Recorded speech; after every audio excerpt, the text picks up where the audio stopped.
This is the Redmi Note 13 Pro, and at this point, can we really say it's an outright better device than the Redmi Note 12 Pro, or the Note 11 Pro, or even the Note 10 Pro from 3 generations ago?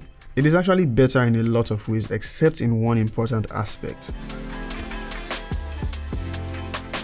Since the Redmi Note 10 Pro, every year we've had to question every new Pro Note device if it is actually a worthy upgrade over the Note 10 Pro.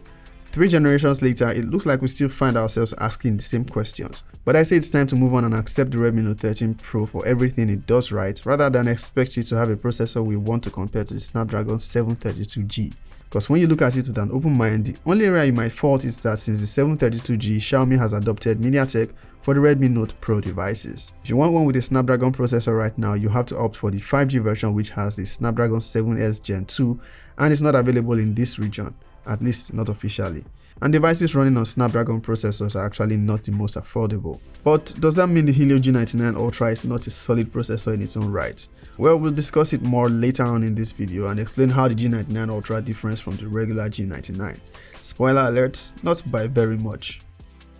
The Redmi Note 13 Pro 4G had a starting price of over 360,000 Naira here in Nigeria, but based on current exchange rates, you are going to now find it for over 400,000 Naira. That is wild. I got mine courtesy of Finet Mobile. Now that is one place you are guaranteed to get it for the recommended retail price. You can use the link in the description if you want to get one, and also use the coupon code so you can get it at a discounted price. The Redmi comes with a base RAM of 8GB and the storage of 256 gigs. Thankfully, we are still keeping the SD card slot. Although it's hybrid, so you can either use one SIM card alongside a micro SD card or dual SIM cards with no SD card. Xiaomi continues to offer value with their devices even right from the box, still giving you the desired unboxing experience with all the essential accessories except wired earphones. The protective casing is now a more durable one. It is not transparent, so there is no worries about discoloration. Coming from the Note 12 series or say the Note 12 Pro 4G, Xiaomi has actually aced the design here. You are looking at a much better designed device than the previous generation. The Note 12 Pro 4G felt like a device Xiaomi just released to pacify those of us still attached to the Note 10 Pro, but design wise it wasn't quite there. I say this is one of the final looking Redmi devices so far, only below the Note 13 Pro Plus of course. That one looks amazing. The Redmi Note 13 Pro has a really flat profile with a flat frame, completely flat rear design with no major platform for the cameras. Instead they sit individually to highlight the protruding cameras. You will notice the back panel is segmented in its design. The area hosting the cameras have 2 slightly different shades of the main color, more like accents, giving it a really nice look. It should be noted that the Redmi Note 13 Pro 4G has a different design from the 5G version. That one has a noticeable camera bump. The rear of the Note 13 Pro feels like frosted glass, but I believe it is plastic. It has a really nice feel and I'm happy it's not a glossy finish like the rest of the series. And there are a couple of color options for the Note 13 Pro 4G. Mine is the forest green. Xiaomi did a thing with the software here, not giving us HyperOS, and on top of that still keeping us on Android 13. But before we talk about that, shout out to our video sponsor UPDF. Have you ever had a PDF document you want to make edits but you just can't, or maybe you want to convert it to Word format but you can't? Well, you need to try UPDF, an AI integrated PDF solution which provides everything you need to streamline your PDF workflows and boost productivity.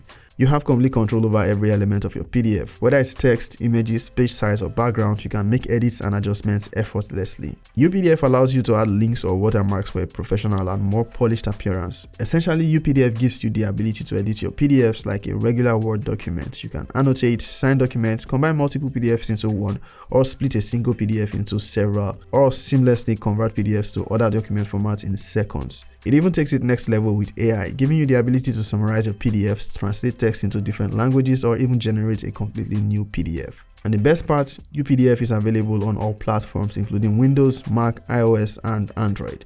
And it's affordable. It has a free version which gives you access to its essential features, but with the Pro version you can unlock all its capabilities. You can use the link in the description to get up to 71% off. Now where were we? Yes, no HyperOS, no Android 14, just MIUI 14 and Android 13. Not sure why we're still getting Android 13 at this point. This actually robs the consumers of one major OS upgrade, as if this device is expected to get 2 or 3 years of OS upgrades, it's technically -1 because it should be launching with Android 14 and not 13. But hey, that's only me nitpicking I guess. It is not a deal breaker. We're just eager to experience HyperOS. It should be noted though that Xiaomi intends to release HyperOS globally from 25th February, so it's actually not far away. MIUI 14 still remains an interesting UI for Xiaomi devices, and it's smooth as ever on the Redmi Note 13 Pro. However, something struck me here. I know MIUI gets ads, but on the Note 13 Pro I noticed it was more aggressive with apps sending unwarranted notifications. Now this can be curtailed if you know your way around Android, but I only expected this level of ads on the more affordable Redmi devices, not the Pro versions. But ads aside, we get a bug-free software experience with the Note 13 Pro. Animations are fluid and I'm satisfied with the overall performance so far. The 120Hz high refresh rate makes things even better when operating the device. You are able to set the refresh rate to adjust automatically or fix it to 60 or 120Hz depending on your preference. The higher refresh rate will use more battery. Setting it to auto will give you a more balanced experience, but setting it to 60Hz will give you more out of the battery. With that said, its battery life is great and I have no complaints whatsoever. It has the standard 5000 mAh battery and it supports fast charging up to 67 watts. That gets you a full charge from 0 to 100 in about 15 minutes. The display of the Redmi Note 13 Pro is one of the finer looking ones when compared to other smartphones in its category. The bezels are slim, almost symmetrical. It's a vibrant AMOLED display with a refresh rate of 120Hz as I've mentioned before. It has up to 1300 nits of peak brightness, so there are no issues using it outdoors on a sunny day. It is 6.67 inches in size with 88.9% screen to body ratio. That gives you a solid media experience. Now, speaking of media consumption, the Note 13 Pro has really good quality stereo speakers. There's no distortion at louder volumes and it's not one of those you'd say sounds cheap. Xiaomi has finally adopted an on-screen fingerprint scanner with the Note 13 Pro. It's a responsive optical scanner which works just fine to unlock the device. The display here is protected by Gorilla Glass 5. I think that is the strongest you'll find in this price range of devices. Now let's talk about that G99 Ultra and the performance of the Redmi Note 13 Pro overall. Last year we got the Snapdragon 732G with the Redmi Note 12 Pro. This time, however, while we're not getting a Snapdragon processor, we're at least getting a more efficient Mediatek processor specifically customized for the Note 13 Pro. The G99 Ultra is not significantly different from the regular G99, so expect no major performance boost. With that said, the G99 Ultra is still probably more efficient as it has been customized to specifically work on the Redmi Note 13 Pro. I've had zero performance concerns using the device so far. At the price this phone currently retails at, though, 5G is not too much to ask. Samsung's A25 is a device in the same price category and that supports 5G. Now, if you intend to game with the Redmi Note 13 Pro, while you won't be doing that at high graphics settings, it is capable of giving you consistency in the gameplay on the recommended medium graphics settings. Call of Duty Mobile allows you to play at medium graphics settings and no more than high frame rate. PUBGM allows HD graphics and high frame rate. If you reduce the graphics settings to smooth, it allows for ultra frame rate. The gameplay on both games from my experience is consistent and lag-free for a few hours of gaming. I never tried it past 2 hours on a single session, but I believe it should be fine. I did not experience any abnormal heating in my few gaming sessions. The Redmi Note 13 Pro sports a 200 megapixel camera for its main sensor, and a lot of people have questioned how it was possible since the Helio G99 does not exactly support more than 108 megapixels. I think it's one of two things. Either Xiaomi's tweaking of the G99 Ultra allowed it to support 200 megapixels, or it's actually not a 200 megapixel camera but is able to achieve 200 megapixel images with pixel binning. I'm not exactly an expert on camera sensors on smartphones and will probably need to split this device open to confirm which is the case, but I'm no Jerry Riggs. Regardless of your questioning of the possibility of a 200 megapixel camera on the Note 13 Pro, the results of the camera is what matters the most, and I'd say you find the images from its rear cameras quite impressive.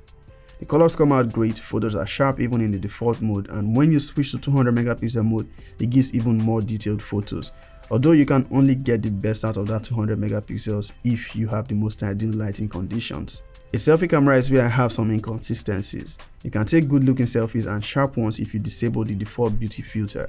Sometimes though you get distorted selfies like this. My hands were not shaking when I took these photos. The Redmi Note 13 Pro is capable of shooting videos at a max resolution of 1080p 60 frames per second. You also get the 30 FPS option. There is OIS on the main camera and you get some good looking videos. Not being able to record videos at 4K might be a deal breaker for some, especially since the Note 12 Pro from last year can actually do 4K recording, but this is what we get. The Redmi Note 13 Pro is a solid device. It is recommendable, but I think it would have benefited more from a better processor rather than a modified Helio G99.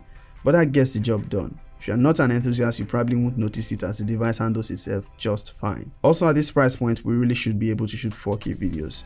Now, while you could excuse it since the G99 does not actually support 4K, the Note 12 Pro from last year shoots 4K videos. Again, probably not a deal breaker for the average user. That is all from me on the Redmi Note 13 Pro. You can check out my review of the Tecno Spark 20 Pro Plus, which also runs a custom version of the Helio G99, but Tecno calls theirs the G99 Ultimate.